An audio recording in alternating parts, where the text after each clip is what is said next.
Il est 20h, un match des fiertés va être organisé pour la Coupe du Monde 2026, mais après tirage au sort, ce sera le match Égypte-Iran, deux pays où l'homosexualité est lourdement réprimée. C'est une décision qui fait beaucoup parler, je vous récap. Bon alors pour celles et ceux qui n'auraient pas suivi, la Coupe du Monde est organisée en Amérique, aux États-Unis, au Canada et au Mexique, du 11 juin au 19 juillet prochain. Les matchs ont lieu dans plusieurs villes, dont Seattle, au nord-ouest des États-Unis. Et un comité local a été mis en place dans la ville pour organiser les rencontres. Il avait été décidé que le match du 26 juin, en plein week-end des fiertés à Seattle, serait un match en hommage aux personnes LGBTQIA+, le Pride Match, ce qui serait une première dans l'histoire de la Coupe du Monde de la FIFA. Sauf que ce vendredi, au moment du tirage au sort, on a appris que ce 26 juin, le match, ce sera Égypte-Iran. Dans ces deux pays, les relations entre personnes du même sexe sont lourdement criminalisées et les lois souvent appliquées de manière arbitraire. En Iran, l'homosexualité est passible de la peine de mort et en Égypte, même s'il n'existe pas de loi spécifique contre l'homosexualité, les personnes LGBTQIA+,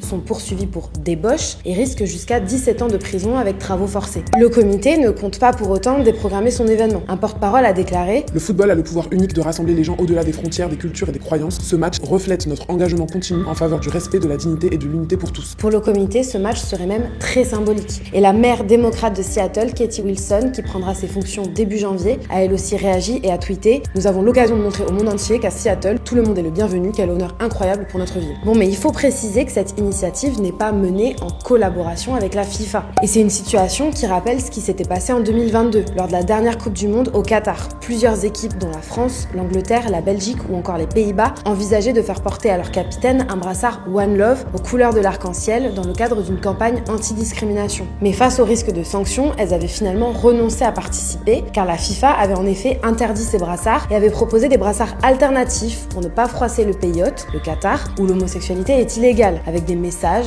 qui changeaient chaque jour comme le football unit le monde ou l'éducation pour tous. Bon, et pour l'instant, la FIFA n'a pas réagi à propos de ce match des fiertés à Seattle, ni même les fédérations des deux pays. On vous tiendra au courant sur Volt.